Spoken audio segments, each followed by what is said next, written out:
All right, let's begin. Om ajïäna-timirändhasya jnananjana-çaläkayä cakñurunmilitam yena tasmai Shri Gurave Namaha.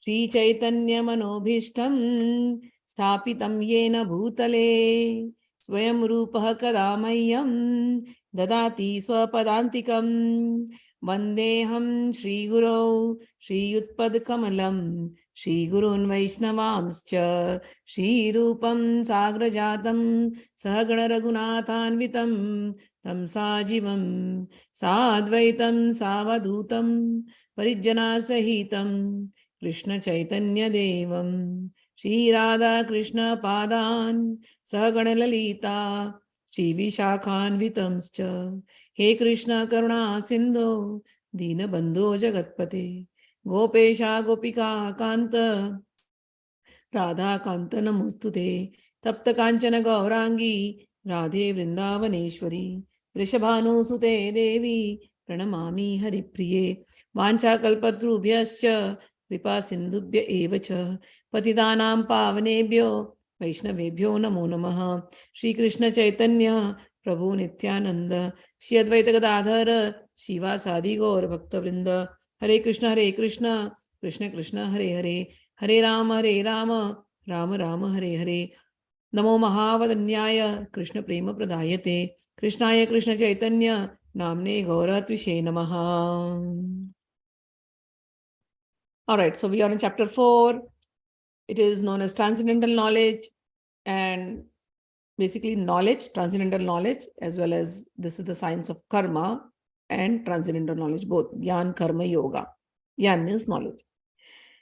Bhagwan started with this chapter telling Arjun that Arjun, I have given this knowledge in the very beginning to sun, and from sun god, this knowledge went into parampara, and it was given to Manu, and from Manu to Ikshvaku, and in Ikshvaku's dynasty, I was the same person, Ram. He doesn't mention there, but we remember Ram like that. And then he says, then this knowledge went on to all the kings who lived a saintly life by practicing this knowledge. This is very practical.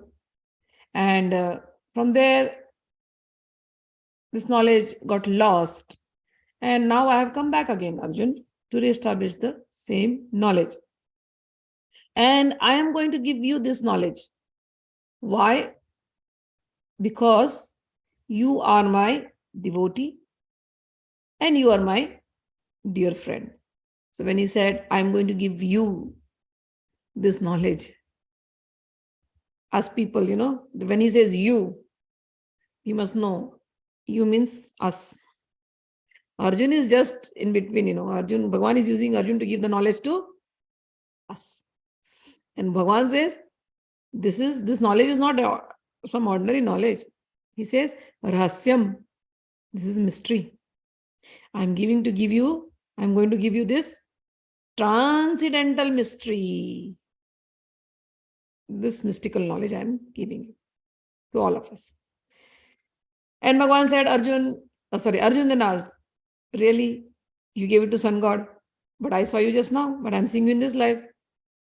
Bhagwan says, yeah, I and you took many births together. That is the difference between you and me, Arjun. I remember everything, you forget.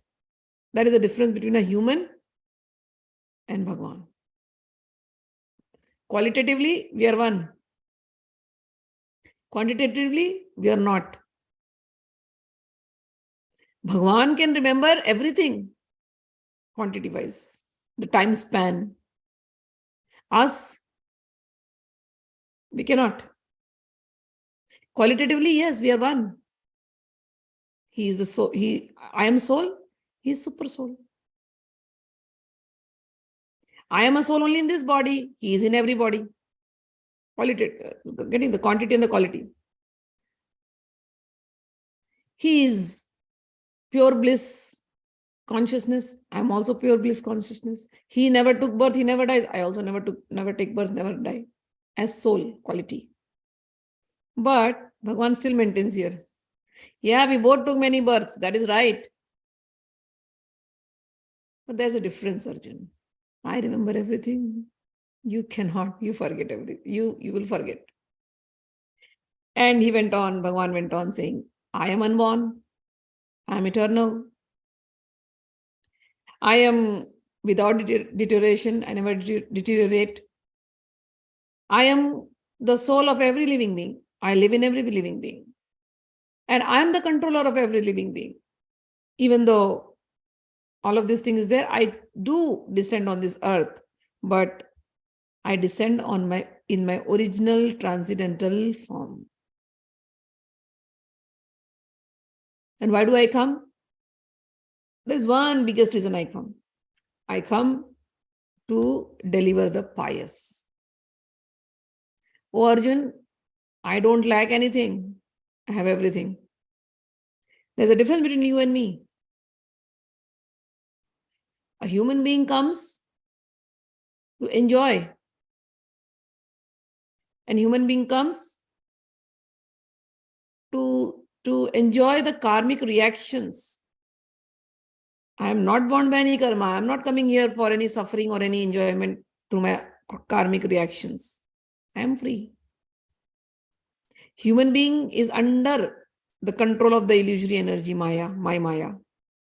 I am not under the control of my illusory energy Maya. My Maya and I work together. She creates all this illusion. You're seeing me as your friend right now. That is true. But this body, your body and my body, it is different bodies.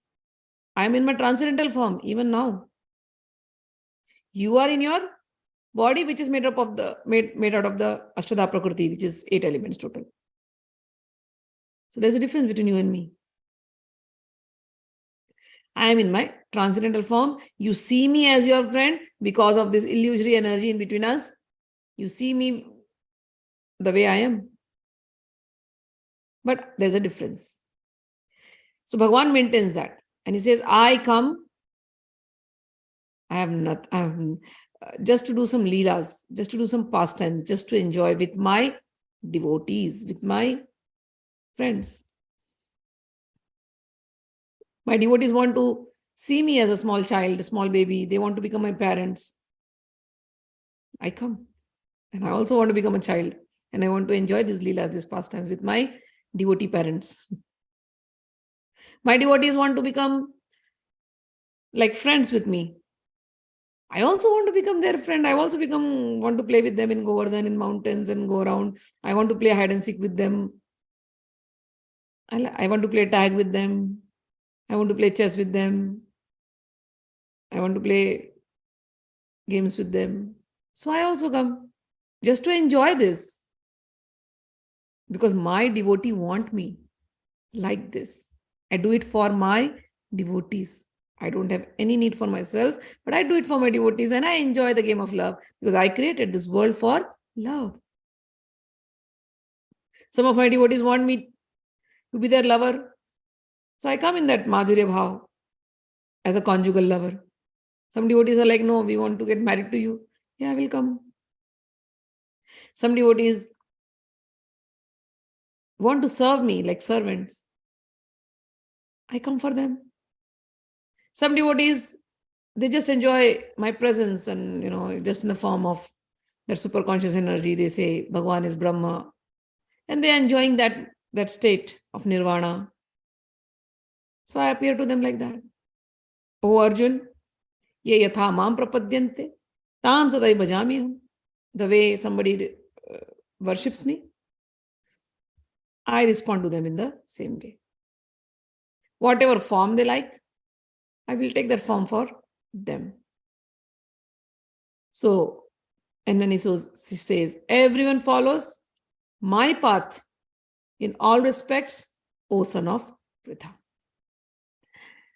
And then in that same thing, the purport, there was one shlok, akama sarva kamo va moksha kamo dardihi tivrena bhakti yogena yajita purusham param. What we should do, whether we have desires or whether we are desireless. Akama sarva kamo va moksha kama udardi. Even if we have desire for liberation, A person should worship this supreme Bhagwan. How? Tivrena bhakti yogena. With intense bhakti. Our work is only to worship God with our intense devotional efforts. Tivrena bhakti yogena. Okay. And then Bhagwan says it's very easy to find me. But people don't come and find me. Why? Because they want their desires to be fulfilled. And I have created all these devatas to fulfill their desires. So people worship all these devatas because, yes, by worshipping them, their desires will get fulfilled. Also, O Arjun, I have created these 4 divisions of society: the intellectual class, Brahmana; the fighter class, Kshatriya; the business-minded people, Brahmanas, Vaishyas; and the labor class, the Shudras. I did these divisions of the society. Brahmanas are mostly in the mode of goodness. Kshatriyas are in the mode of passion. The Vaishyas are in the mode of passion as well as in the mode of ignorance. Shudras will be mostly in the mode of ignorance. It doesn't, when I say mode of ignorance, it doesn't mean demeaning, okay? It is not caste. This is just division. They cannot, a Shudra, labor, cannot think the way a Brahmana will think. And a Brahmana cannot do a work the way a Shudra will do. So all of these 4 type of people are required. And I gave you the example yesterday. Also, in us, at many different times, we exhibit such qualities. Like for example, now we are sitting and we are reading. So we are increasing our Brahmanical quality. We are thinking about God. We are understanding Him. So this is our Brahmanical quality. And then when we go to work, at that time we are not remembering God, but we are working. And when sometimes if we are facing some challenges in life, we bring out our fighter spirit. So at that time when we are fighting with that spirit is that of a Kshatriya. We are a warrior spirit. So we only become Brahmana at times. We are only becoming fighter at times. Fighter means Kshatriya. And then when we earn money and we are planning where to put our money, where to invest, so that the money multiplies, we plan our retirement and all those things, financial planning when we are doing, we are thinking like a Vaishya. And when we are doing menial work at home, cleaning the house, dishes, gardening, or anything which is like physical labor. So then we are acting like a Shudra. So we are also in this 4 zone at different times. But out of these 4 divisions, whatever we are practicing, our dominant nature is what defines us. So an intellectual person will always be an intellectual person. He cannot do anything different than that. He'll always think. He's able to get into the subtle things. That is intellectual person. His IQ level will be very high, always.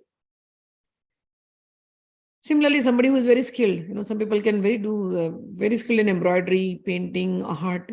So it is their way. So they have a different IQ. But their skill is also different. So Bhagwan says, I have created these 4 divisions of society, and I am beyond all that. And at one point he went on saying, O Arjun, those who understand my transcendental birth and my transcendental karmas. When I use the word transcendental means it is beyond the 3 modes of material nature. Transcendental has only one meaning. Beyond the 3 modes of material nature. What are the 3 modes of material nature? Sattva-guna, Rajoguna, Tamoguna. I'm going to repeat this word. It will come everywhere because this is what the base of everything is. And Bhagwan will explain this more in detail in chapter 16. But here. So whenever we say transcendental means Bhagwan is beyond these 3 modes. Mode of goodness, mode of passion, mode of ignorance. Bhagwan is beyond these three modes of material nature. His actions and his birth is beyond these three modes of material nature. That is why his birth is transcendental. Bhagwan's karmas are transcendental. And Bhagwan says, anyone who understands my transcendental birth and my transcendental actions, that person will also become free and he will come to me. He will attain my bhav. Bhav means his state of godliness. Like Bhagwan, and what is that bhav? What is Bhagwan's bhav? He says in 14th shloka, Namam karmani limpanti, name karma phalaspriha. He says, I am not, there is no work that affects me. So this is Bhagwan's bhav, Bhagwan's nature. Bhagwan says, who understands my karma will attain my nature. And what is my nature? He says, there is no work that affects me. So Bhagwan's devotee also understands this completely. And Bhagwan's devotee also never gets affected by any work. And Bhagwan says the second nature of his, I do not aspire for any fruits of any action. Bhagwan's devotee also understands Bhagwan does not aspire for any fruit of the action, and Bhagwan's devotee also will never aspire for any fruits of his actions. Bhagwan then says, if these two qualities which I have, there is no work that affects me, and I do not aspire for the fruits of action, one who understands this truth also does not become entangled in the fruitive reactions of the work. Simple. Gita, I always, when I say simple, I know many times you feel like, how is it so simple? It is. You're hearing it for the first time. You had never heard it. But I always tell you, there are 3 steps to hearing. Hearing, Shravan, contemplating, Manan, Nididhyasan, practicing. That's how it becomes simple. So when you hear, you may feel, oh, how is it so easy? But when you start meditating on this and you start putting this in your practice, then you know it is very easy. Till now, you were not aware of this. You were doing work and getting affected by everything. Nobody sat and taught you. You knew the theory of karma, but from hearsay, not in detail, the way Bhagwan is explaining. And things which came hearsay, you also heard it from one ear and it went away. But now when Bhagwan talks, it affects. You understand there is something. And then you must contemplate on that, and then you must practice. When somebody is practicing, it becomes very easy. Got it? All right. Then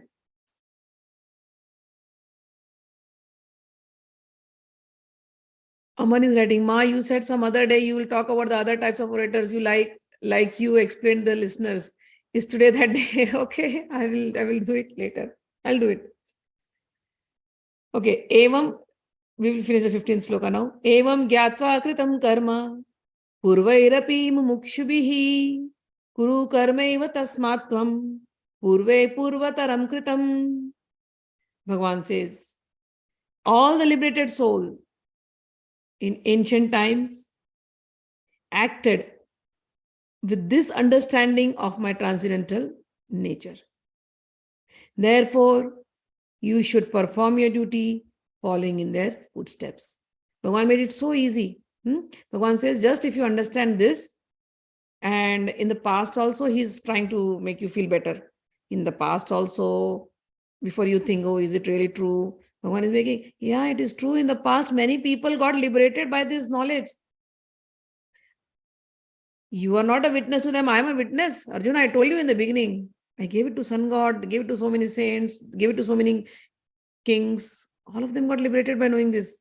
I told you about King Janaka also. Go back, think. So you may find it, oh, is it that easy right now? But I'm saying you, yes, it is easy. In the past, many got liberated. And therefore, you must also do your duty in this manner, following their footsteps. And Bhagwan went on saying, Kim karma, kim karmeti kavyo api atra mohitaha tatte karma parakshami yajñātva mokshase subhat. He says, oh Arjun, don't worry. What is karma? What is not? What should be done? What should not be done? I will explain you everything. And I will explain you what action is. Everybody gets bewildered by this. So I will explain you. And knowing that, you will not incur any misfortune and you will be liberated. Bhagwan says, you should know. 17th sloka. Karmono yapi bodhavyam. You should know what is karma. Bodhavyam cha vikarmanaha. You should know what is vikarma. Akarmanascha bodhavyam. You should know what is akarma. Gahana karmano gati. It is the intricacies of karma is very hard to understand. So Bhagwan now says, don't worry so much. I will explain you what is karma and what karma should not be done. I will explain you what karma is binding and what karma will free you. And knowing that perfectly, you must do your karma. So don't worry. In the past also many got liberated. And I'm giving that knowledge again to you. Because you are my devotee and you are my dear friend. You know, this thing just rings in my ear. Bhagwan is so nice. He's giving me everything. All those complexities. It's just going away. It is becoming so simple. Theory of karma is so simple. And we thought we had to do something different to achieve liberation. And Bhagwan is saying just by karma you can achieve liberation. How easy he made it. And when we thought that it is so difficult, no, that thought is illusion. That thought is ignorance. We were in the darkness thinking we have to do something different and something great and something hard and something difficult. Then we will achieve liberation. Then we will achieve God. Bhagwan says, no, I will teach you the simple method. You will achieve me and you will be free from all the reaction of the karmas. What you thought was hard is illusion. This, what Bhagwan is giving, which is simple, is gyan, is pure knowledge. This is light. Enlightenment. Now you are getting enlightened. Batti jal rahi hai, tube light on ho raha hai. Getting it? So the intricacies, he says, it's very hard to understand, but I'll explain you. So I explained yesterday I took example of karma, vikarma, akarma. I'll explain it again one more time. So everybody is supposed to do some karma. Nobody here in this world can be without karma. That Bhagwan has already told in 3rd chapter. Not even 1 second you can be without karma. If somebody thinks, I will not get the reaction of my karma, so I will not do karma. Bhagwan says, no, possible, not possible. You are doing karmas. Everybody will do karma. You may restrain yourself from externally, but your mind, it is also doing some karma. So don't restrain your things externally or try to behave. Because Bhagwan says that is only fake, being fake. Do your karma properly. Understand. And then he taught karma. Karma means whatever is your prescribed duties, those duties you have to do. Do it rightly. And what is vikarma? Vikarma means those forbidden actions that you must not do. And what is akarma? All the actions when you surrender to God, you don't have to suffer for the reactions anymore.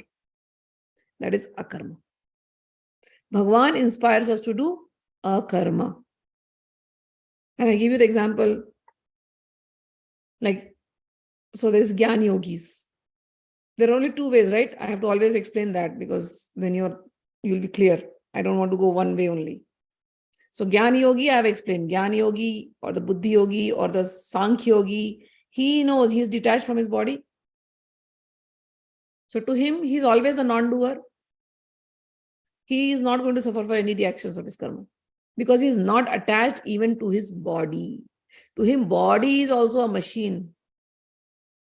Body is also made up of some ingredients.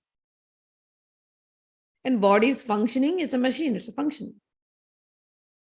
Whatever the karmic exchanges are happening, nature is making it do. So this is the thought, this is the consciousness of a Gyan yogi. So he's not attached to anything, he is free from all the karmic reactions. So suppose if a Gyan yogi is taking food, I explained it, he knows his stomach was hungry, so it triggered the mind. So the mind tells to the body, and then the mind looks for food, and then the eyes understand this is food, and then the mind triggers the hand takes the food and then puts it inside. That's how, and the Gyani is situated in his soul, he's sitting inside here and watching everything. And then suppose a dog comes there. So the Gyani knows the universe made the arrangement for the dog to come and get the food. The dog and the universe is going to inspire this mind to give the food, and then he gives the food. He's not attached to anything. He knows he's the pure soul, he's a witness. Everything is happening on its own. That's it. He's not attached to anything. That is a Gyani. Gyani means Sankhya yogi. Then comes Karmis. Karmis are most of the people of the world. The dog comes. So one person sees, oh, the dog is there, I'm eating food. He will take one roti and give it to the dog. I explained this yesterday. So he's doing a good karma. The other karmi, he kicks the dog. He's not going to give the food to the dog. He's a bad karmi. So good karmi, bad karmi, these are all doing karmas. And then there is third type of karma yogi, or a saintly person, or a bhakta, devotee. What is his attitude? His attitude is that like of a Namdev. If the dog comes, Namdev is eating dry roti for himself. But when the dog takes away the roti, Namdev is not angry, not upset. In fact, he's saying, wait, I want to put the ghee and give it to you. He takes the ghee in a bowl, and then he's running behind him. wait, dog, wait. He's seeing God in the dog too. That is his state of mind. So this kind of the devotee's karma are freed from all reactions because he is not living for himself. He does not feel bad if the dog takes the food. He is not giving the food thinking, oh, it is going to be good karma. He's not attached to the results of that reaction. Many times people give out of sympathy. Some poor person came to you. You give things out of sympathy. So you're doing, but a bhakta or a Gyani, they both, for a Gyani, there is no sympathy. He's beyond the feelings also. But for a bhakta, it is not sympathy. A bhakta will be like, bhakta means devotee. Whenever I say bhakta means devotee. For a devotee, it is like, Bhagwan has given me the money. I can see something in my pocket. Bhagwan has sent this person, let me just give it. Bhagwan's money going to Bhagwan. He is just a person who is just doing this. He's just an instrument. So you're understanding? So Gyani is always like this, and devotee is always like this. Gyani is always seeing Atma, soul in everybody, and a devotee is always seeing Bhagwan in everybody. And every action of his, he knows, is being guided by Bhagwan. That's it. And in between the Karmis, whatever they are doing, they are going to suffer the reaction. So if somebody is giving money out of sympathy, sympathy, good karma. So that good karma will bring him good results in this life and in future lives. Somebody is not giving, hey, why to give beggar? These beggars are, clever people. They'll take. And some people, sometimes they also say this. Oh, if I keep on giving every beggar, then I will become beggar one day. I'm like, yeah, sure. What you say, you will be. You're not thankful that Bhagwan has given you so much. And how you repeat from your mouth, oh, what if I give to all the beggars, I will also become a beggar one day. I've heard these people saying this in India. So, whatever you speak, like I've spoken in the first chapter itself, when Duryodhan comes and he says, oh, look at my army, look at all these people, and all these people are ready to die for me. Tathastu. Bhagwan says, Tathastu. And there Bhagwan is standing. Yeah, they will all die for you. And they all die, then what happens to you? You will also die. Power of words. By some good karma, you got some good wealth. Don't speak negative then. Be a giver. Because Bhagwan, I told the importance of yoga in third chapter itself. The one who lives only for his selfish thing, they are verily eating sin. But when you share with others, then you are removing all the problems, slowly from your life. So, but again, here when we are reading, understand this. We were talking about karmis. So, karmis, they are doing good karma or they are going bad karma. They are going to suffer the results of that thing. But Gyani and devotees, they are free. Gyanis and devotees, they will never commit sin. It is impossible for them to commit sin. They cannot, because Gyani is first of all beyond this body. So sins are committed by this body and the mind. So Gyani's mind is very pure. He cannot be doing. He's sinless. He's pure because he's in the pure Atma stage, pure consciousness stage. So he's pure. Devotees mind, devotees every action is guided by Bhagwan. Devotee does not do anything for himself. It is guided by Bhagwan. Devotee is used as an instrument by Bhagwan. So here, Bhagwan goes on. I'll just read that now. How one must perform the actions, Bhagwan is giving in text 19.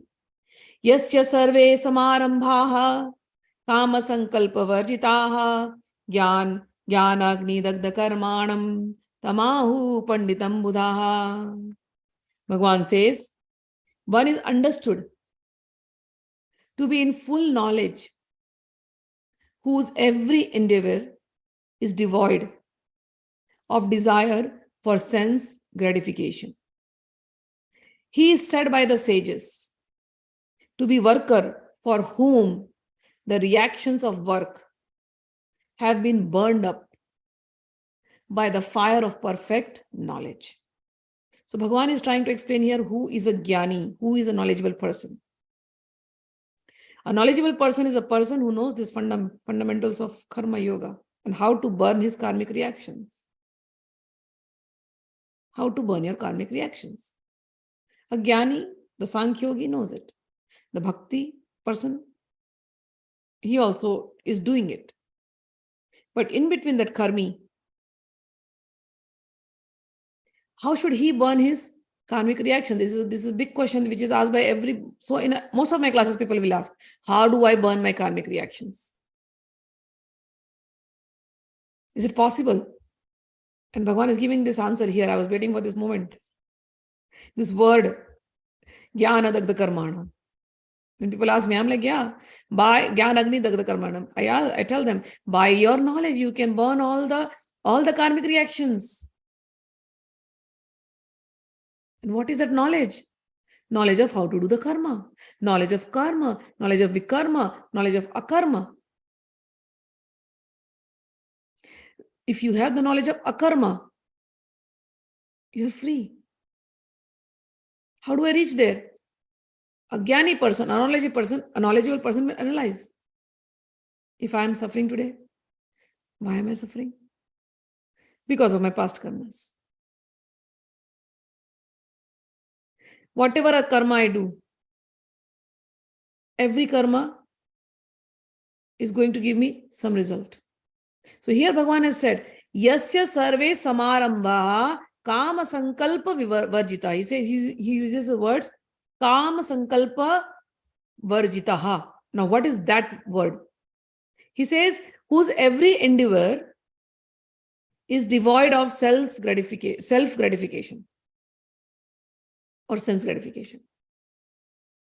Kam sankalpa. Kam means when you're taking an endeavor, when you're taking some work, what for are you doing that work? What is the sankalpa? What is the motive? What is the motive behind it?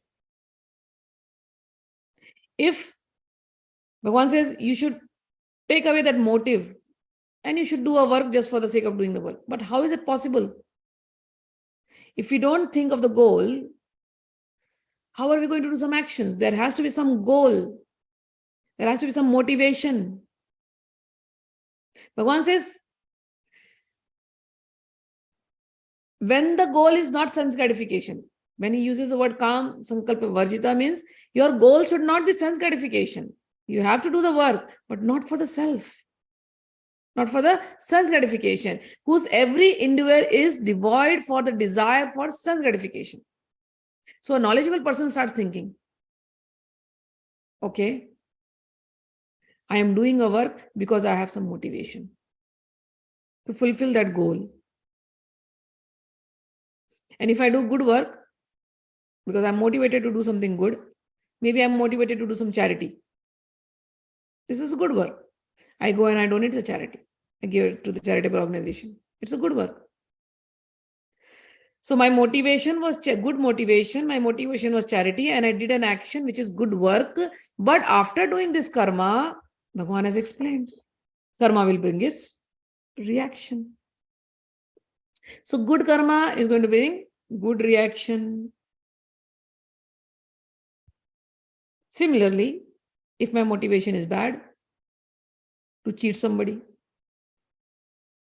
to kill somebody, to steal, I will do those with that motivation. I will do certain karmas, and those karmas are also going to bring results. So good karma is bringing good results, bad karma bringing bad results. What are these results? Okay. Good results means I will go to heaven. And when I come down, I'll come in a good family. And the cycle will go on. Good and bad karmas, the karmic cycle will go on. Bad karmas means I may become an animal, or I will go to hellish planet. And then I'll come back on this earth again. So I am standing at a place where there are 4 exits. It's my choice which exit I want to take. Do I want to go to heaven and come back again? Do I want to go to the hellish and come back again? Do I want to become an animal and come back again? All these 3 things, 3 exits occur from karm and vikarm, actions and forbidden actions. The results of good actions and forbidden actions are all these 3 results. Do I want that? Because this is going to cause repeated birth cycle. I've come in this human life after 8,400,000 species, rare species. Should I really waste this? Come back again? Become a dog, or become a donkey, become a cat, become a what all? Do I really want to be that? Or Bhagwan is giving the next option. Bhagwan says akarma. By doing akarma means surrendering all your activities, knowing me, knowing my karma, you'll be freed, you'll come to my planet. And after coming there, you don't have to come back again. So this is our 4th exit. So we are standing at 4 corners at a place where there are 4 lines going, 4 exits. Which exit do I want to choose? Hellish planet, heavenly planet, animal planet, or Bhagwan's planet? If we choose Bhagwan's planet, we have to do akarma. What is akarma? Surrender everything to Bhagwan. Whatever you do it like a yajna. Yajna means pleasing Vishnu. Simple. So you want to be free? Surrender every action that you did today or every day by your mind and action and speech to Bhagwan. That's all. That's all he wants. That's all. That's how simple it is. All right. And then Bhagwan says, Tyaktva karma phalam sangam phalasangam nitya tripto nirashrayah karmani pravitto api naiva kinchit karoti saha. And he says, abandoning all attachments to the results of his activities. Ever satisfied and independent, he performs no fruitive action, although engaged in all kinds of undertakings. Bhagwan says, such a person who knows this fundamental, this knowledge of karma, who knows the difference between karma, vikarm, akarma, this knowledge, who knows, that person he will take all undertakings also. But he is at that stage where he is not doing it for own sense gratification.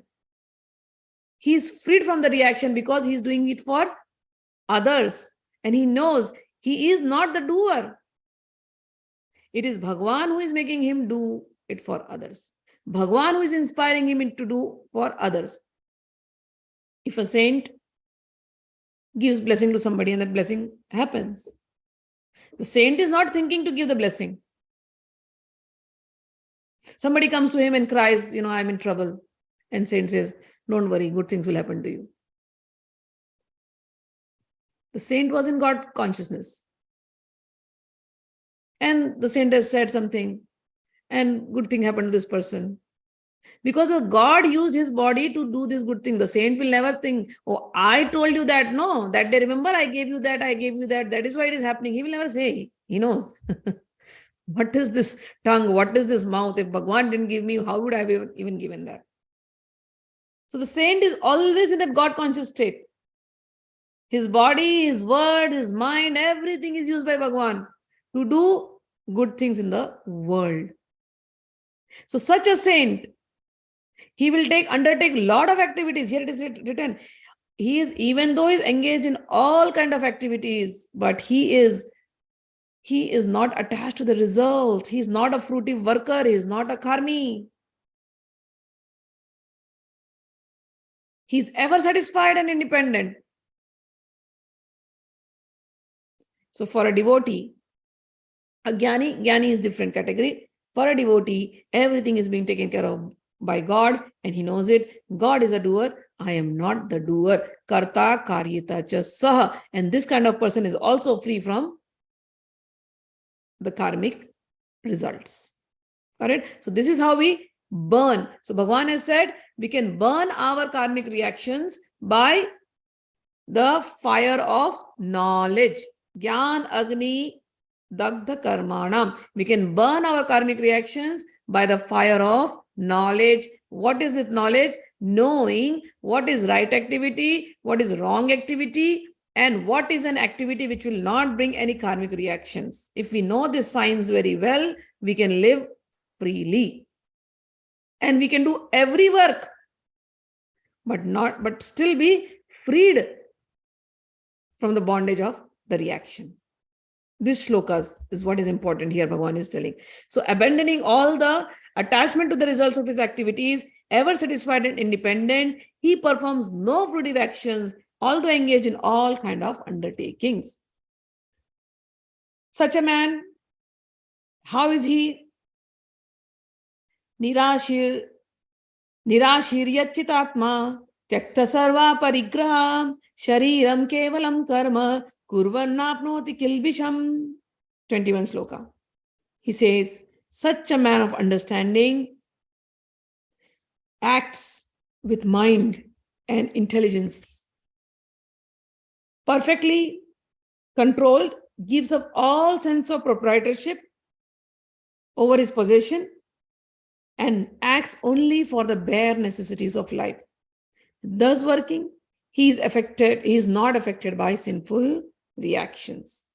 I will read the purport of this very beautiful purport. A God conscious or a devotee, a Krishna conscious person does not expect good or bad results in his activities. His mind and intelligence are fully controlled. He knows that because he is the part and parcel of Supreme Lord, the part played by him as a part and parcel of the whole is not his own activity, but it is being only done through him by Supreme. When the hand moves, it does not move out of its own accord, but by the endeavor of the whole body. A Krishna conscious person is always dovetailed. Remember the word dovetailed. With the supreme desire, he has no desire for personal gratification. Every work he is doing it to please Krishna. He serves his family member to please Krishna. Now there is no me and my family member. Oh, you are mine. What did you do for me? What did I do for you? No, there is no question. Bhagwan gave these family members. I need to do the best for them. And then his consciousness goes on becoming more bigger and bigger. His family is not a small family of just 4 persons. Then his family is the entire world. Vasudhaiva Kutumbakam. Because now everything he is doing from morning to evening, everything he is doing for the pleasure of Krishna. Every activity is dovetailed for the pleasure of Krishna. This is how karma yogi is. This is how bhakti. Dovetailing all your activities for the pleasure of Krishna. You go to office and you work. You must work diligently. You must work properly. You should not be lazy there. Why? Because Krishna has put you there today. Through your work, so many people will be benefited. Do the work. A businessman starts his work. There's 2 ways to do business. One is, what profits will I make? And then you go on, doing whatever to give less to the employees, to everything. And then you think, I am the doer. I am the one who has to make more money. And there is another way. A businessman will work, but the devotee businessman will work differently. He'll be like, God has given me this opportunity. God has given me these people. And I am their servant. I will do my business properly. I will earn enough money. I will share the profits well. All knowing that I am not the doer. Bhagwan has just made an instrument to fill the families, to ensure that so many families will get their salaries. And it is not only their families. From these families, so many other people who are not part of the business are also getting benefited. If a businessman gives salary to one person in his office, say the HR, that person's family is eating food. From where are they buying? They're buying from some grocery, from some hotel, every industry is connected. So the businessman, a real karma yogi, knows, I am just an instrument. Bhagwan has given me this business. I must serve these people very well, not get attached to the fruits of the results, but I will do my work so that Bhagwan is happy, so that so many families will be maintained, not only my company, but maybe the street hawker, the vegetable vendor on the street, the laundry guy. So many people. So many businesses, small businesses. So I must work diligently because my seva will please Bhagwan. So for a businessman, a business is also service to Bhagwan. This is what dovetailing is. One is to work selfishly, only for sense gratification. The other is to work like this. Both are working. Both will undertake big things. But a businessman thinking like this, a devotee businessman will think like this. There's a difference. So Bhagwan, when he says he undertakes all this is what it is. He will undertake big things. He will do big work. But he's not attached to any results. He knows I'm just an instrument. So here he says, he is therefore immune to all the reactions of his endeavors. Like an animal, he has no proprietorship even over his own body. A cruel proprietor of an animal sometimes kills the animal in possession, yet the animal does not protest. Nor does it have any real independence. A Krishna conscious person, fully engaged in self-realization, has very little time to falsely possess any material object. For maintaining body and soul, he does not require unfair means of accumulating money. He does not, therefore, become contaminated by such sins. He is free from all reaction to his actions. This is very self-explanatory purport. Now the next one, he says, 22nd. Next quality that we have to develop. Yadicha labha santushto dvandatito vimatsaraha samasiddha siddhava siddhaucha kritva api nibadyate. Another way to free from all your reactions is one who is satisfied with gain which comes of its own accord. Who is always satisfied, basically. Who is free from duality. What is duality? Profit and loss. happiness, distress, somebody praising us or somebody humiliating us. We start reacting to everything. Heat and cold, everything in this world has an opposite. So all these opposites are combined together is called dualities. So one who is free from the dualities. Somebody praises you, great. Somebody insults you, so what? You're not affected by someone's insult, or you're not affected by someone's praises. Somebody is praising you because of their own motives. Somebody is insulting you because of their own motives. You are the same person. My father used to say, whatever glasses somebody is wearing, that is the color of the world that they will see. So if somebody is very friendly to you, they will see all good qualities in you. If somebody has an animosity towards you, they will always see bad qualities in you. But that doesn't make you good or bad. So one must develop this state. Loss. Sometimes people get worried, oh, I'm losing money. What will happen? Nothing will happen. If God has given you birth, it's His responsibility to provide you things when you need it. You're facing losses in your life because of past karmas. You understood now? So from now, don't do such karmas. From now, do right karmas. This time will go away. Today you are at loss, you may be at zero, but then again the graph will rise. So Gyani, or a knowledgeable person, he works like this. He knows, he understands. He does not blame anybody else for his situation. I am in this situation because I ignorantly behaved in my past. And what is past? Past does not mean past life. Every second is past. For the 1 hour that we are talking right now, and we are doing karmas which are actually beyond the 3 modes of material nature, because we are talking about God. So these are good karmas. These are binding us with God only. These are liberation. But say if the past 1 hour you are watching something else and doing something else, so those karmas are going to bring the results. But a knowledgeable person knows, from now onwards, I will not do bad karma no matter what. I will not cheat. I will not steal. I will not kill. He makes such resolutions. I will live rightly even though if I have to lose things. I will not be greedy. I will not do sexual misconduct. So he thinks like this. No matter the world may be going some different direction, but I will not go in that direction. My direction is the direction of God. I want to go to God now. I'm done. Those 3 exits which everybody else is taking, I will not take those 3 exits.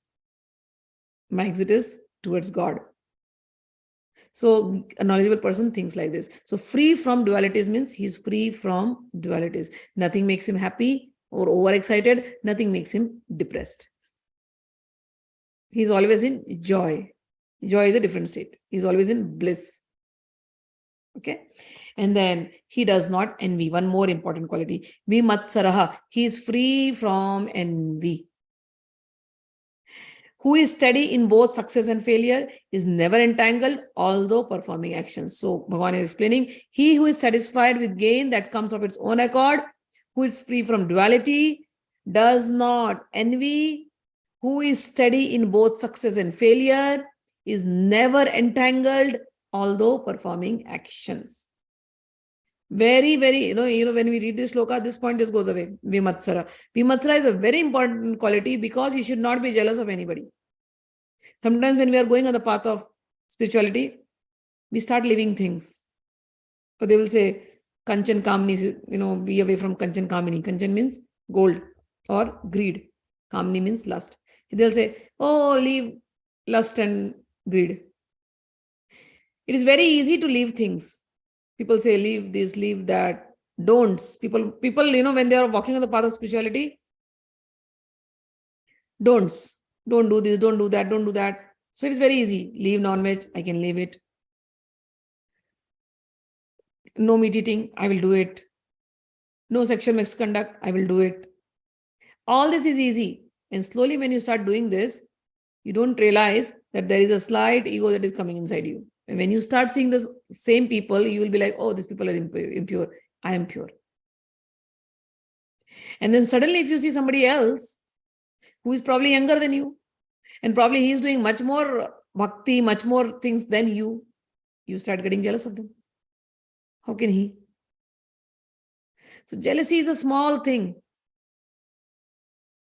People can leave people can leave lust, people can leave greed. But it is very difficult to leave jealousy. Because when you have jealousy, we have certain ego in us. We think we are great and people should acknowledge our greatness. People should acknowledge us. And that is the result for downfall. So Bhagwan says, a true knowledgeable person is never jealous of anyone. Somebody younger than him is improving, wonderful. Somebody like him, his age is going rightly, wonderful. He's my guru, I'm learning from that person. And somebody, elderly, yes, all of these are my gurus, I'm going to learn from them. I have to learn good qualities from them. How are they progressing so fast on the spiritual path? I must learn from them. So he becomes humble. His humility will always stay. He never gets jealous. No competition, no rat race here. Why him, why not me? No. So Bhagwan says, he who is satisfied with gain, which comes of its own accord, who is free from duality and does not envy, who is steady in both success and failure, is never entangled, although performing actions. Then 23rd shloka, he goes on saying, the work of a man who is unattached to the modes of material nature and who is fully situated in transcendental knowledge merges entirely into transcendence. And 24th, he ends up, will end it up here. He says, a person who is fully absorbed in Krishna consciousness is sure to attain the spiritual kingdom because of his full contribution to spiritual activities in which the consummation is absolute and that which is offered is of the same spiritual nature. I'll read the purport for this and we'll end it up. How activities in Krishna consciousness can lead one ultimately to the spiritual goal is described here. There are various activities in Krishna consciousness, and all of them will be described in the following verses. But for the present, just the principle of Krishna consciousness is described. A conditioned soul entangled in material contamination is sure to act in the material atmosphere. And yet he has to get out of such an environment. The process by which the conditioned soul can get out of material atmosphere is Krishna consciousness. When we hear this word many times, there is a resistance. But this is such an apt word. Leave away the organization and leave away everything. Krishna consciousness, God consciousness, your consciousness. Right now you're in worldly consciousness. You have to become in Bhagwan consciousness. A bhakta means, a devotee means, whose consciousness is in Bhagwan. Who is Bhagwan? Bhagwan uvacha. Bhagwan is Krishna. Krishnastu Bhagwan swayam. So devotee means whose consciousness is Krishnaized. Krishna conscious. Getting it? So here. So for example, now, so this is what it is said here. We are living in a material world. Yes, we are bound to become entangled there. But we still keep our consciousness on Bhagwan, then we are freed. For example, a patient who is suffering from a disorder of bowels due to overindulgence in milk products is cured by another milk product, namely yogurt. The materially absorbed conditioned soul can be cured by Krishna consciousness as set forth here in the Gita. This process is known as yajna or activities simply meant for the satisfaction of Vishnu. The more the activities of material world are performed in Krishna consciousness or for Vishnu only, the more the atmosphere becomes spiritualized by complete absorption. The word Brahma means spiritual. The Lord is spiritual and the rays of his transcendental body are called Brahma Jyoti. So Brahma means Lord, spiritual Lord. Brahma Jyoti means the light that comes from his spiritual body. His spiritual effulgence is called Brahma Jyoti. Everything that exists is situated in that Brahma Jyoti. But when the Jyoti is covered by Maya, illusion, or sense gratification, it is called material. This material wheel can be removed at once by Krishna consciousness. Thus, the offering for the sake of Krishna consciousness, the consuming agent of such an offering or contribution, the process of consumption, the contributor, and the result, all are combined together. Brahman, or the absolute truth. The absolute truth covered by Maya is called matter. Matter, dovetailed for the cause of absolute truth, regains its spiritual quality.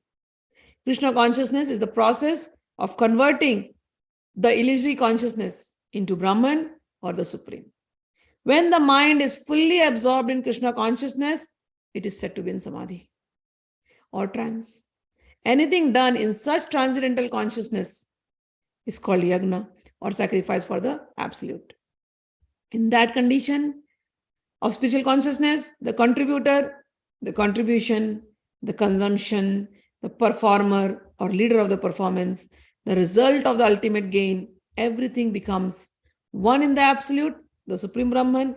This is the method of Krishna consciousness. So here, Bhagwan has used the word Brahmarpanam, Brahma Havir, Brahmagno, Brahmanautam. He said, Bhagwan says, when somebody is in that transcendental consciousness,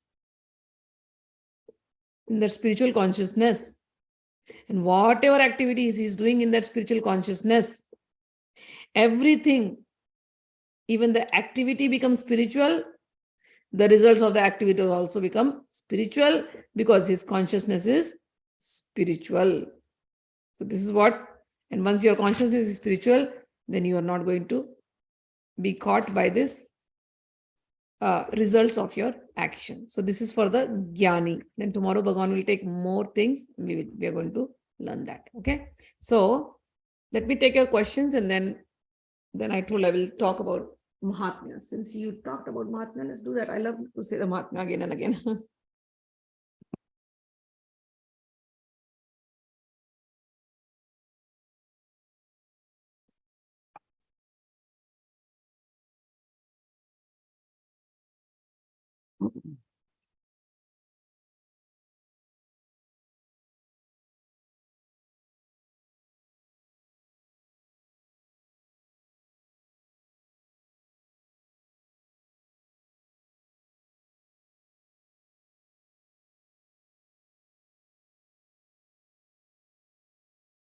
One second.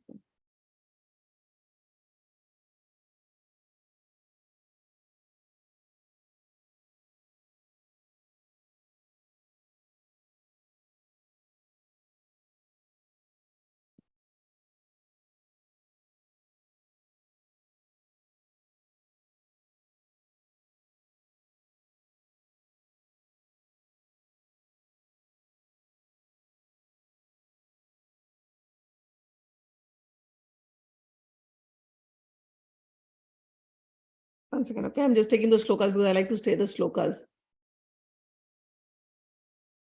All right. So let's first see what all the things. Okay, you said some other day you will talk about the types of orators, the qualities of orators. Okay, the qualities of orator I'm going to talk because this is from the Skanda Purana Mahatmya. So it's very beautiful. I'm going to say that. Gaurav says, यही झोल कर दिया भगवान ने. Question पूछा गया past के actions को कैसे न्यूट्रलाइज करें, एंड भगवान रिप्लाइज फ्यूचर में कर्म नहीं बनने का उपाय. तुमको क्या डर लग रहा है क्या बहुत? भगवान ने लास्ट में एक बात कही ना, सर्वधर्मान परित्यज्य मामेकम शरणम व्रज. प्यार से कह रहे हैं, कितनी बात तो कह रहे हैं. अहम त्वं सर्व पापेभ्यो मोक्षयिष्यामि मा शुचः. तुम बहुत ज्ञान लगाते हो ना, इसीलिए गड़बड़ होती है. सरेंडर कर दो भगवान को, भगवान की जिम्मेदारी. हाँ, ठीक है. सो फाइन प्रिंट कहा बताए भगवान की, पुराने वाले भोगने पड़ेगा बेटा, उसका उपाय नहीं है. तुम न्यू अच्छे कर्म बनाओ. भगवान बोल दे ज्ञान दग्ध कर्माणाम. बोले, याद रखो इस शब्द को अभी, ज्ञान अग्नि दग्ध कर्माणाम बोले भगवान. तुमने ध्यान से सुना नहीं. भगवान ने क्या कहा? ज्ञान की अग्नि में सारे कर्मों को जला दो. अभी तक तुमने पहले के जो चने डाले होंगे, कर्म रूपी चने, अभी वो आए हैं, समझ गया हमको. अब थोड़े दिन तो चलेंगे ना, एकदम से तो खत्म नहीं हो सकता. तुम क्या सोच रहे हो आज ही आज बस हो जाए सब? वाह वाह वाह वाह. तुम चलाक हो तो वो सुपर चलाक है, समझ में आया. लेकिन भगवान ने तुमको रास्ता बता दिया. कि वो चने है ना, भून डालो, सब पुराने कर्मों के चनों को भून डालो, फिर उनको खा लो। तो चने क्या किया तुमने, भोग लिया, लेकिन अब चने से कुछ निकलने वाला है नहीं, समझ में आया?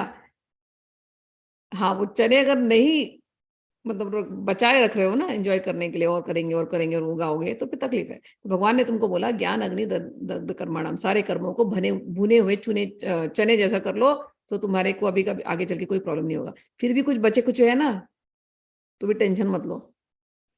सर्वधर्मान परित्यज्य मामेकम शरणं व्रज, सब छोड़ो, मेरे पास आ जाओ, मैं तुम्हें देख लूंगा, टेंशन नहीं है। समझ में आया?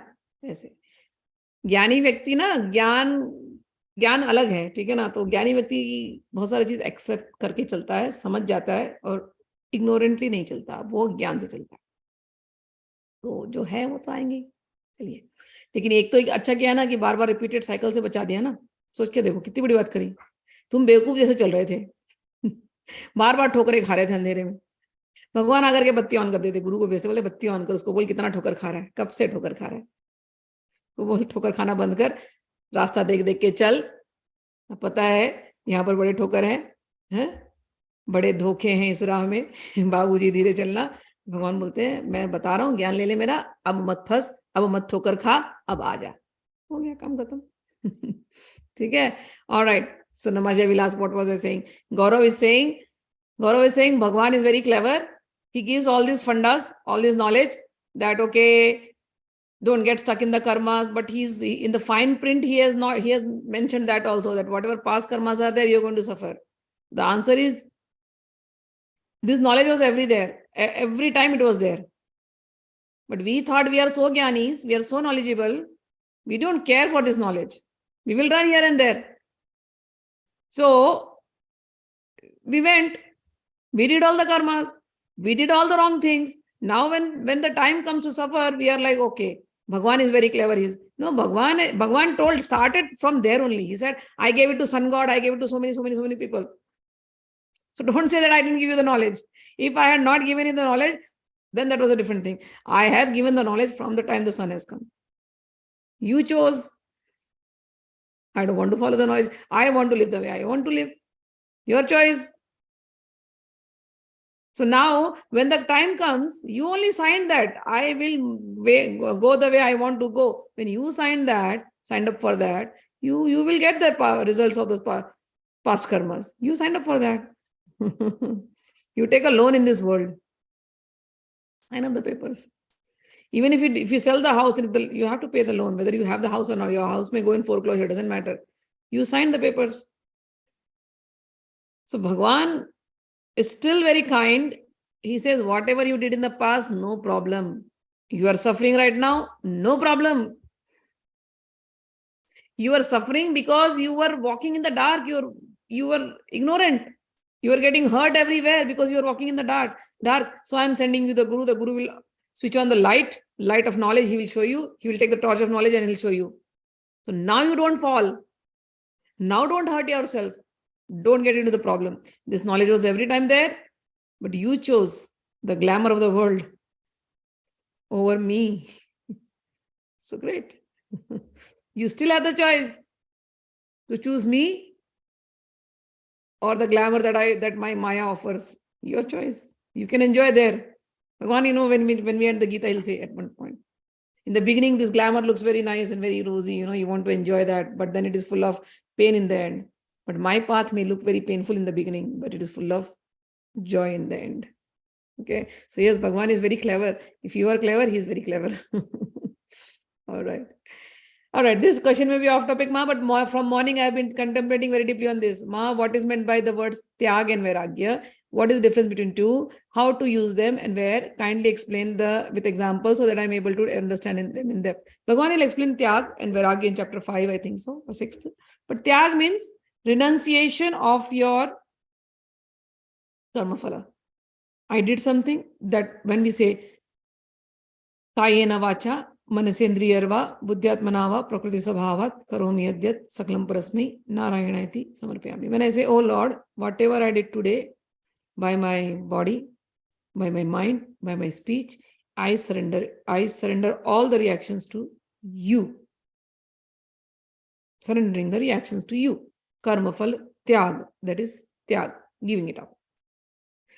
Vairagya means you're not attached to anything, like the sannyasi, like the Gyani. Gyani is not even attached to this body. When you're not even attached to the body, forget about renunciation. You're not giving any tyag. You're not doing anything. You're not attached to the body. You're not attached to the body, so you're not attached to the relations of this body. You're detached from everything. So there is no question of surrendering the fruits of the actions. So there is no question of tyag, because you're living like a tyagi and a vairagi, both together. Okay, so like that. So a vairagi means you are not attached to your body, nor to the actions, nor to the people, completely detached. This is Gyani. Gyani's language. For a bhakta does not fall for this vairagi tyagi category. Bhakta is an anuragi. Anuragi means raganurag bhakti. We call raganurag bhakti. Rupanuga bhakti. Raganuga bhakti, sorry. Raganuga. So bhakta is always is an anuragi. He is not a vairagi. He is vairagi from the world. But his anurag means he's attached to Bhagwan. He's always attached to Bhagwan. And whatever he's doing, every karma, he again and again says, I surrender it to you. I surrender it to you. I surrender it to you. His mind, his body is always attached to Bhagwan, and whatever he gets, he gives it to Bhagwan back. So that giving is tyaga. And being attached to Bhagwan and detached from the world is vairag. That's all. Our mind, our senses, fully in Bhagwan. Our mind and senses detached from the world. Our mind detached from the world means we are not thinking of the world all the time. We are not upset with anything, everything. We are doing our work, that's it. We are not bothered about what is going to happen. Whatever is happening of its own accord. We don't, our mental graph doesn't go up and down. Samata yogam ichyate. We are in that samatva. So Bhagwan will explain this tyag and vairag more in chapter 5, I think. But for now, tyag means renunciation of the fruits of your action. Vairag means living detached from this body, from this world. Your mind is not attached to anything. Your mind is only attached to either Bhagwan or your mind is in your soul consciousness. That's it. Okay. Ma, you remind me of a TV series I used to watch as a kid called Potli Wala Baba. You also have your Potli of Gyan scriptures. Oh, wow, nice. Radhe Radhe Rishbandulari ki jai, Prasanne wali ki jai. Jai ho. Potli Wale Baba. Nice. All right. So, Vakta ke gun. Okay. He says, first of all, Shrota ke Lakshan, we did that, right? Yesterday we spoke about 4 types of listeners. So, one is like the parrot, one is like the Chataka bird. The parrot will listen everything and he will relay everything as it is. He will not do any mixture like Shukdev Ji. Then there is Chataka bird. Chataka bird means it will only drink that water which comes in that particular constellation. You know, he will not drink anything else. Somebody will give him, drink the Ganga. He'll say, no, I don't want. I want that constellation water only. So rain has to fall in that constellation. I'll drink only that water. And he'll keep looking at the moon. So Chatak means that kind of devotee or a listener who will not listen to anybody else. Like I told you, I am a Chatak bird for my Gurudev Maharaj, Rajendar Das Ji Maharaj. So I cannot listen to anybody else. So like that is Chatak. Then there is Hansa. Hansa means he knows how to pick up the good things. 3-hour lecture, a lot of worldly topics. But what is a good thing out of that? Let me pick it up. Okay. And fish. Fish means he will always survive in fresh water. If you put it in dirty water, it will die. So the fresh water is fish. So dirty water is worldly waters. You talk to them worldly things, they cannot survive. They feel suffocated. So these are the 4 kind of listeners. Now, Vakta also has a quality. The speaker also should have qualities. Now, what are those qualities? Who is explaining this? Uddhav ji is explaining this. Okay, so we are listening from Uddhav ji.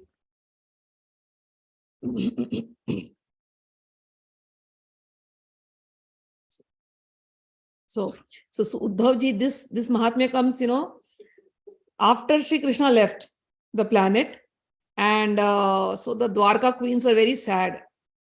And then they look at Yamuna ji and they say, "You are not sad? We miss him so much. Don't you miss him?" She's like, "No, because I have so many things about him, so many memories about him, and he's alive in my memories. I really don't miss him." Then they're like, "How did he achieve this stage?" So Yamuna ji says, "Because of the gopis, and I have seen from them how they were always into the thought of Krishna. So I'm like them." So they say, "How do we know about this then?" The Dwarka Ranis. So they say, so she says, "Go to Badrinath. Uddhav ji is sitting there. Krishna gave all the knowledge before leaving the planet. Krishna gave this Gita to Uddhav also. Why don't you go to Uddhav and Uddhav will talk about it. So you will learn about all the gopis and their prem and Vraja and why Krishna loved Vraja so much and why he is always there. You'll know about it from Uddhav." So they go to Uddhav. So Uddhav is talking to all these Patranis and he's giving the Bhagavatam, very beautiful Mahatmya that is. And in that Mahatmya, there is a conversation between Sanakadi, the four Sanakadis and Suta Goswami. And in that conversation, Sanakadi is asking, all these questions. And Sanakaji is asking to Sutaji, Shaunak Rishis. Shaunak Rishi, the whole Bhagavatam was spoken between Shaunak and Suta. So Shaunak Rishi is asking, "Tell us what is the Swarupa of Bhagavatam, what is actually Srimad Bhagavat, and how many shlokas are there, and tell us the qualities of the listener and tell us the qualities of the speaker, and what should be their motivation, what should be their goal when they are reading the Srimad Bhagavatam." So in that conversation, Shaunak, who is the representative of the 88,000 rishis in Naimisharanya, Shaunak has asked Sutaji, who is the main narrator here, and he is going to explain. And Sutaji told for that, and now he's going to talk about Vakta.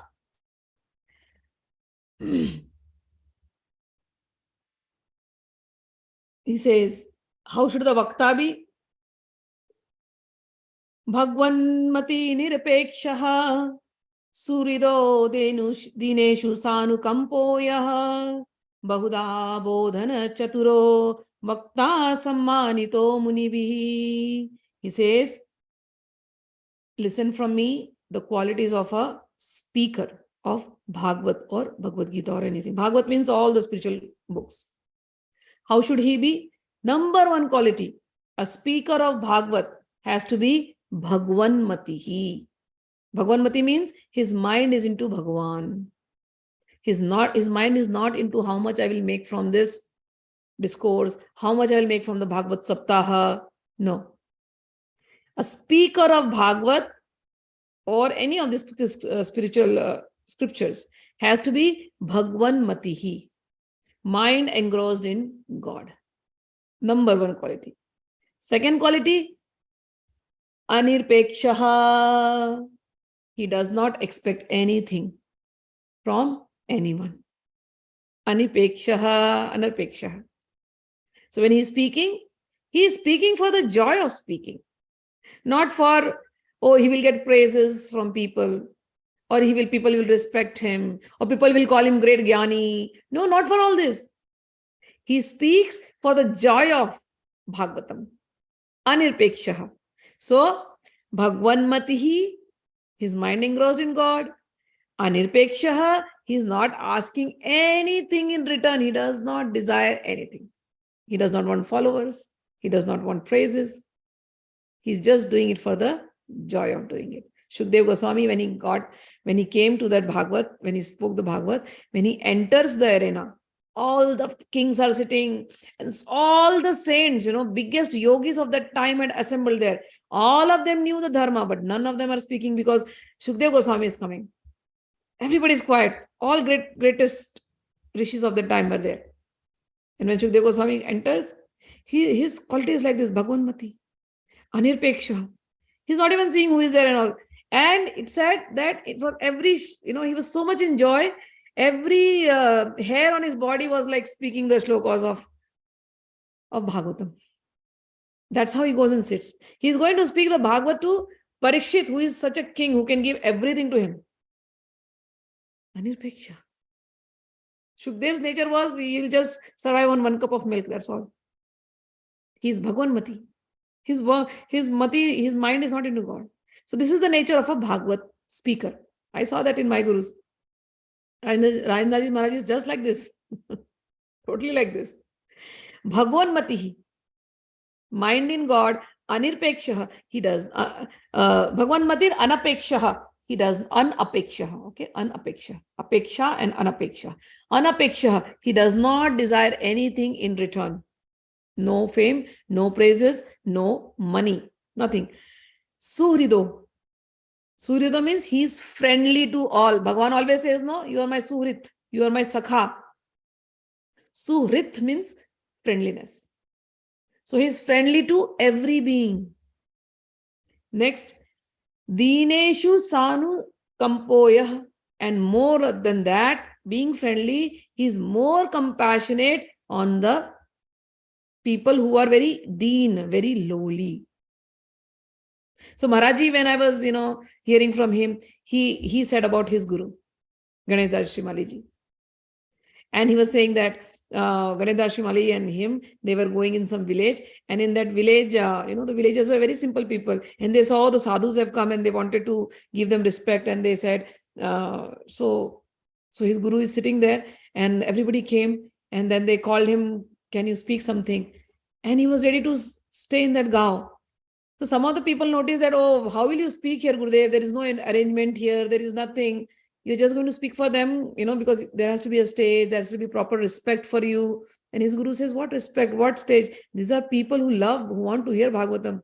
Let me just sit and do it, Bhagavatam. Let me just sit and do the Bhagavatam here. And he sat down there for many days, speaking the Bhagavat to those villagers without anything, no arrangement, no money, nothing. Because the villagers wanted to know.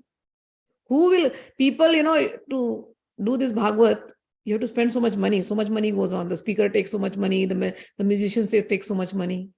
So that is why Bhagavat is not done at many places. So, but Maharajji's Guruji said, these villagers, they want to hear. Nobody is going to come here. I will sit here and I'll do it. And he sat down there for a month and he spoke the Bhagavat to the villagers. And he had no desire for any respect. That's how he was. And Maharaj used to say, when his guru used to speak Bhagavatam, it was totally by-hearted to him because he has spoken so many times. So the whole shloka, he'll just close his eyes. And in that closing of the eyes, he will not even know who has come and who has gone. And he'll go on speaking and speaking and speaking. All the entire Bhagavat he had memorized because he had spoken that much. So these are the gurus I have seen, these qualities. So this is what it is. So they are especially compassionate towards the lowly who do not even have the money to arrange for such big programs, Bhagavad Saptahas and anything. These people, these saintly people go to such villages and they will speak the Bhagavad to such villagers. So they are very compassionate on the lowly people who have the sinful people. They are very compassionate. So Bhagwan Matihi, Anapekshaha, Suhrida, 3 qualities. And Dineshu Sanu Kampoyasha. Kampo means who is compassionate on the lowly. So 4 qualities. And then the last one. Bahuda Bodhana Chaturo. Bahuda Bodhana Chaturo means he has the knowledge of everything. He will have knowledge of the scriptures, of different scriptures. When he's speaking, he will give the proof from the different scriptures. So he's not just one scripture, it's just only Bhagavatam. No, he will know of everything. And I saw that quality in Maharajji. Whatever the qualities are there, I saw in Maharajji. Bahuda Bodhan Chaturo. When Maharajji speaks, first time when I listened, and then every day I used to listen, and for hours I have been listening to him. Even till date, I cannot be without listening to him. When he speaks, from where he picks up the examples, from where he picks up the shlokas, I am so amazed by his knowledge. So Bahuda Bodhan Chaturo. It is not just like, okay, only Krishna. No. If he takes a Devi Bhagavad, he'll go on that. If he takes the Mahabharata, he'll speak on that. Shiv Puran, he'll speak on that. Mahakamakya, he'll speak on her. Vindhyachal Vasini, he will speak on earth. Any topic you take, he knows it. Puranas, he knows it. Bahuda Bodhan Chaturo. So these are the qualities of a speaker. Bhagwanmati, mind engrossed in God. Anapekshaha, no expectation from in return of speaking. Thirdly, Suhrido, Suhrit, S-U-H-R-T, friendly to all, compassionate on the lowly. Dineshu, Sanukampoyaha, Bahuda Bodhan Chaturo. Bahuda Bodhan Chaturo means he knows all the tattva, all the scriptures of the tattvas, So he knows the scriptures very well.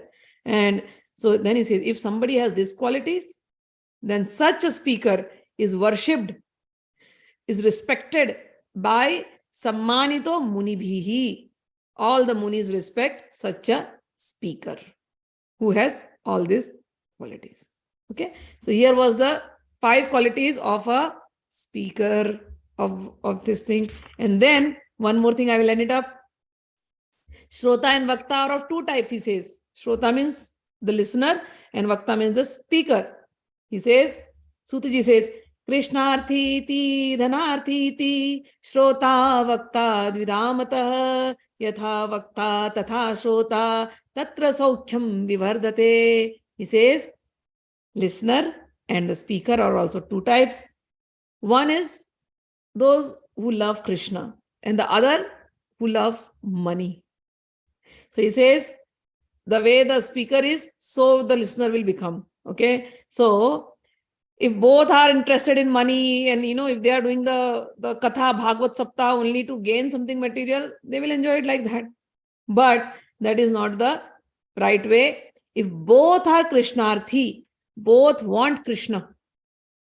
Okay. So then the ras will go on increasing more and more. So every day, the speaker also his desire has to be talking and relishing Krishna's pastime, and the listener's desires should also be talking and relishing Krishna's pastime. So he says, then he goes on saying, Dhanarthi, if they do this with all vidhan and proper rituals, they get their desires fulfilled.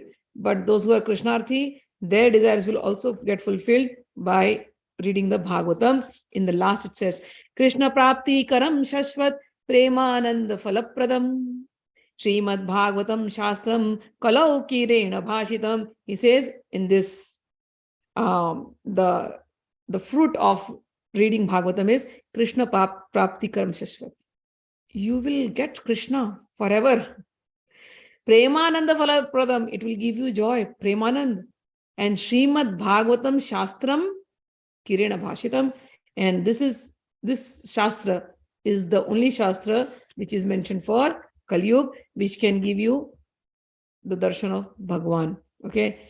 So this is the quality of the Vakta and the Shrota. Then there are another type of Shrota. There is one more thing that is also very interesting. You should not be like them. Okay. So there are, I'll tell you what. So there is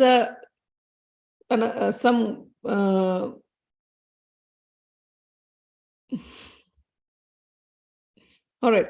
So then he mentions another kind of listeners whose qualities you should not have. One is Bharund, a bird called Bharund. So what the Bharund does, he will go nicely, sit in the satsang as if he has learned everything. But he will not practice one thing for himself. And he will go out and he will do a show off of whatever knowledge he has. So don't be like the Bharund Pakshi. This is a Pakshi. This is a Bharund bird. He's in the Himalayas. He will learn the things, but he will not practice, and he will only go on talking about all these things, showing off that he is the greatest knowledgeable person on earth. But he is not at all.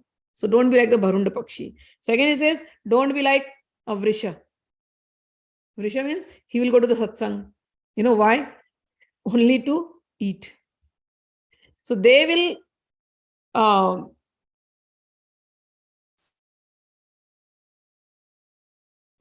So Vrisha will only go to eat. He does not want anything. So there are people, and they also have this habit. people have come in the beginning and they are sitting in the katha. So this Vrishabh-like person will come in the end. And he will just go in between the crowd and he wants to sit in the front. He has nothing to do with the katha. He just wants to do some rakas over there.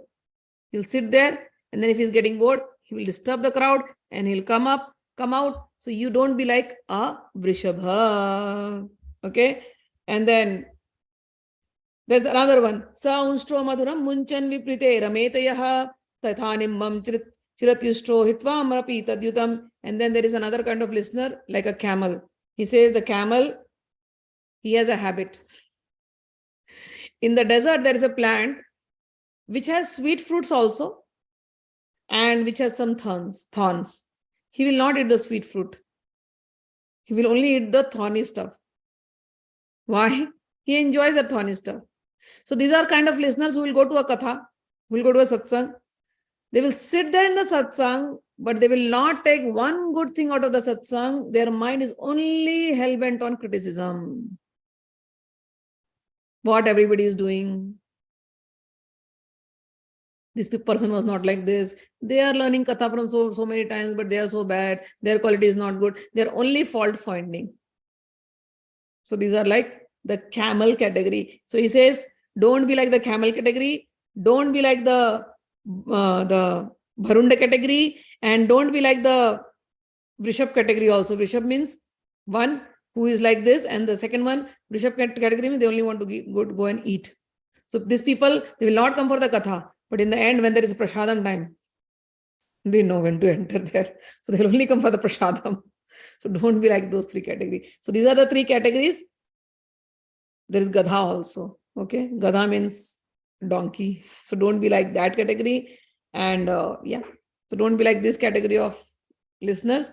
Be the good category of listener. And the quality of the Bhakta is as we told. So this comes in Skanda Puran. So we read little Bhagavatam also. All right. So we'll end up the class now and we will meet tomorrow. Types of listeners you have written. Ma, mere Gurudev bhi aise hi hai. Thank you for explaining this, Ma. So beautiful to listen to this from your Vani. All right. Thank you for letting me read the Bhagavatam again. Jai Ma, Jai Shri Krishna. We'll see you tomorrow.